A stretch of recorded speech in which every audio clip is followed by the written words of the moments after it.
Hi, I'm John DeLuper, Web Services Online Learning Librarian at Lehman College's Leonard Leaf Library. Sometimes a book, ebook, or article will be available from multiple providers.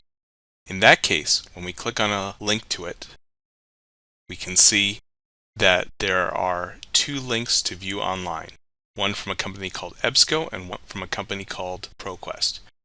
Whichever you choose is your preference. Some users like one tool and some prefer another. Both will provide the same information. They also generally have the same types of tools, like options to generate a citation, share a link to the book, and more. Going back to the book's record in OneSearch, we can see that the options provided by another ebook company, ProQuest, allow us to download a PDF of the book, to create a permalink to share the book, an option to print it, and an option to generate a citation.